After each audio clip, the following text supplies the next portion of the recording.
Hello friends, welcome you all. आज मैं आपके लिए जो वीडियो लेके आ रहा हूँ, देखिए बात करने वाले हैं टाटा के इस हिडन पेनी स्टॉक की।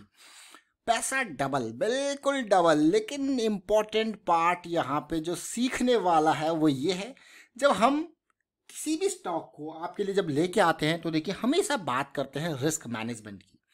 Stock market investment are subject to market risk, ये आपने सुना जरूर होगा, लेकिन क्या आप इसके ऊपर सोच के इन्वेस्ट करते हो या फिर ट्रेड करते हो? अगर नहीं करते तो मैं कहूँगा आपसे कि स्टार्ट कर लीजिए सोचना रिस्क मैनेजमेंट की तरफ भी, क्योंकि risk management is the most important thing in stock market. अपनी प्रेशियस कैपिटल जिसको आप सबसे पहले लगा रहे हो, भूल जाइए प्रॉफिट के बारे में। सबसे पहला गोल जो है आपका उसको बचाने का है। जब आप अपनी कैपिटल बचाओगे तभी आने वाले टाइम पे प्रॉफिट को बचा पाओगे। समझ गए? तो सबसे पहला गोल कैपिटल को बचाना, यानी कि रिस्क मैनेजमेंट। तो टाटा के इस हिडन पेनी स्टॉक की बात करेंगे आज, बहुत कुछ सीखेंगे इस स्टॉक से। देखिए, जब हम लास्ट टाइम पे टाटा के हिडन पेनी स्टॉक के बारे में हमने बात करी थी तो सीधे सीधे शब्दों में देखिए माला माल करने वाला है। ये दिसंबर 12 का वीडियो है और इसके बारे में हमने स्टॉक को पेनी स्टॉक कहा था in terms of market capitalization, not price. बहुत सारे कमेंट इसके ऊपर आए थे कि भाई ये तो बड़ा स्टॉक है, आप इसको पेनी स्टॉक कह रहे हो। देखिए, penny stock in terms of market capitalization, क्योंकि मार्केट कैपिटलाइजेशन उस टाइम पे बहुत ही कम था इसका। टिन प्लेट कंपनी की हमने बात करी थी और डेट कंपनी के ऊपर खत्म, कोई डेट ही नहीं था।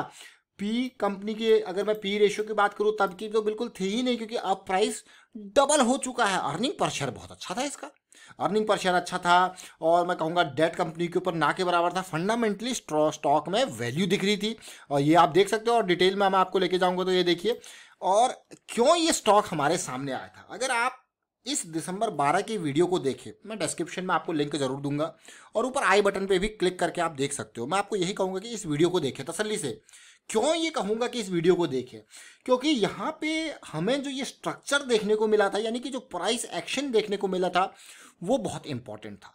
वो मुझे बहुत अच्छा लगा था मंथली चार्ट पे, इसीलिए आपके सामने जो है हम स्टॉक लेके आए थे। और आज की डेट में जो एक्सपेक्टेशन थी वो एक्सपेक्टेशन फुलफिल कर ली है और टारगेट के पास पहुंच चुका है, यानी कि जो ये पिछला हाई था उसके पास स्टॉक पहुंच चुका है। तो बुकिंग का टाइम बिल्कुल डेफिनेटली, एक राउंड की बुकिंग तो बनती ही बनती है। अब सीखते हैं इस स्टॉक से बहुत कुछ। सीधे आपको लेके चलूंगा टिन प्लेट के मंथली चार्ट के ऊपर। देखिए क्यों हम आपके लिए वीडियो यहाँ पे लेके बिल्कुल बेस पे। देखिए, जब मैं आपको बात कहता हूँ ट्रेंड फॉलोइंग की, अगर आप ट्रेंड को फॉलो करते हो तो it means you understand trend, what is up trend, what is down trend and what is sideways trend. Means एक रैंडम हाई रैंडम लो के एरिया में जब जाता है, this is sideways trend. So this is the basic principle. अगर आप trend को समझते हो definitely then only you can follow the trend, जब आप ट्रेंड को समझते हो। अब इस स्टॉक को जब हम लेके आए थे आपके लिए, वो इस टाइम फ्रेम था दिसंबर के अराउंड। ये देखिए क्यों लेके आए थे। और मंथली, जैसा कि मैं आपको कहता हूँ कि एक बहुत बड़ा टाइम फ्रेम होता है। अगर मंथली के हिसाब से आप चलते हो तो फिर आपको माला माल कर देता है मंथली टाइम फ्रेम, और बहुत सारी अपॉर्चुनिटी छोटे टाइम फ्रेम वाइज भी इसके दौरान आपको मिली, क्योंकि मार्केट क्या है, फ्रैक्टल है। फ्रैक्टल का मतलब समझते हो, मार्केट फ्रैक्टल है मतलब इस दौरान अगर आप थोड़ा माइक्रोस्कोप लगाओगे, यानी कि लोअर टाइम फ्रेम पे जब जाओगे, it will tell you what is happening around this, और आपको बहुत सारी और अपॉर्चुनिटी छोटी छोटी ये देगा। Now coming on to the target area. देखिए, इनिशियल टारगेट जो मंथली बेसिस पे इसके अराउंड था 280 के अराउंड, ये देखिए ये ऑलरेडी हम उस लेवल पे पहुंच चुके। क्यों ये टारगेट था इनिशियल? क्योंकि ये प्रीवियस हाई का रेंज है। जैसा कि मैंने आपको बताया कि ऑल टाइम हाई का एरिया अगर पार करना होता है, एरिया कह रहा हूं मैं, जोन एरिया आप कह सकते हो।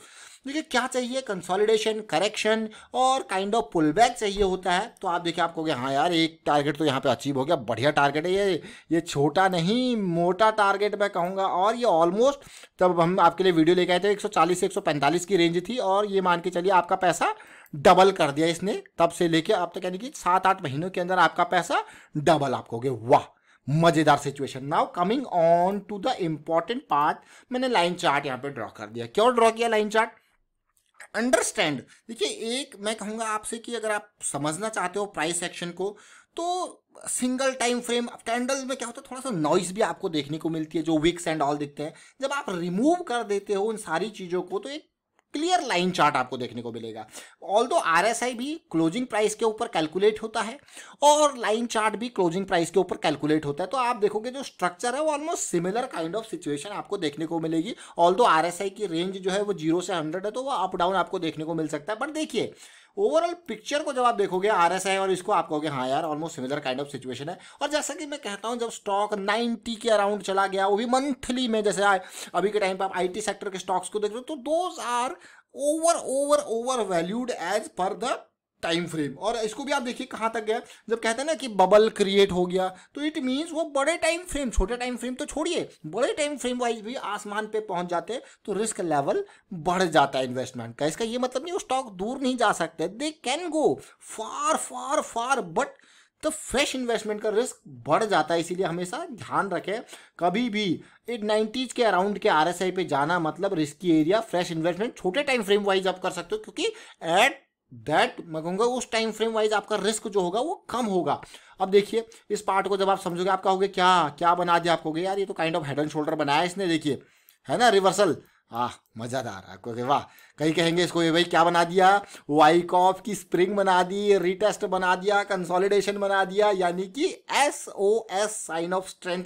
मैंने साइन ऑफ स्ट्रेंथ और साइन ऑफ वीकनेस के बारे में आपको बहुत बार बताया। देखिए वाह क्या अमेजिंग।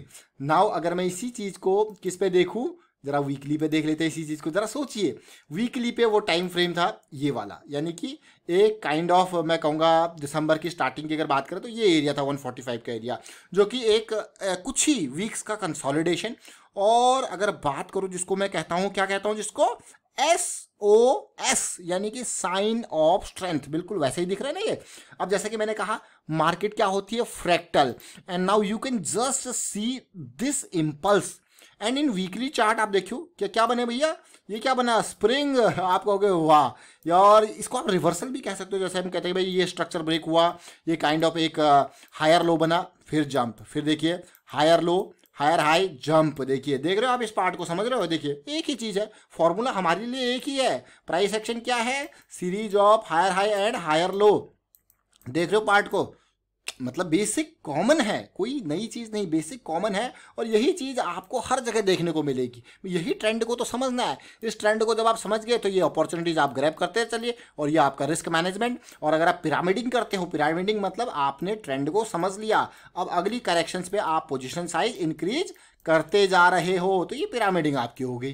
तो समझ जरूर रहे होंगे आप। देखिए अब इसी चीज़ को मैं एक और छोटे टाइम फ्रेम पे आपके लिए लेके चलता हूँ, तो आप और पिक्चर आपकी क्लियर हो जाएगी। डेली पे आपके लिए लेके आए, देखिए अब डेली पे समझिए इसी चीज़ को। 200, देखिए 200 का रोल क्या होता है, जब 200 एक बार पार कर दिया ना किसी ने, उसके बाद 200 क्या काम करता है, स्ट्रॉन्ग सपोर्ट, याद रखें। और आपका लॉन्ग टर्म का अप ट्रेंड चल गया, ये देखिए ये एरिया, तेजी करेक्शन, तेजी करेक्शन, तेजी करेक्शन, तेजी, आप समझ जरूर रहे होंगे।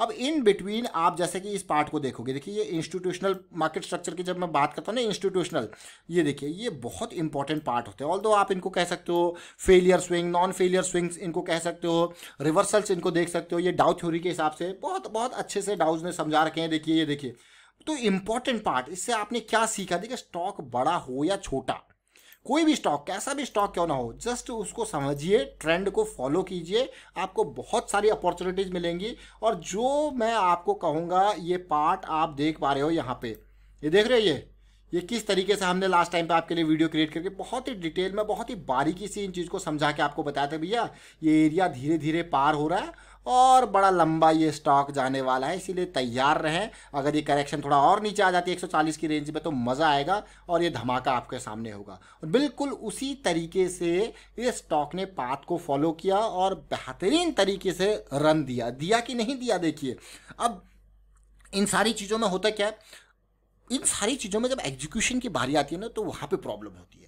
वहाँ पे प्रॉब्लम क्या होती है, practice is the important, most important part. कई बार हम गोल को लेकर क्लियर नहीं होते, हम देखते तो मंथली टाइम फ्रेम है और सोचते हैं कि स्टॉक कल भाग जाए, तो ये भी एक प्रॉब्लम है, बड़ी प्रॉब्लम है। और कई बार हम लॉस पे लॉस लिए जाते हैं और उस लॉस को कट नहीं करते।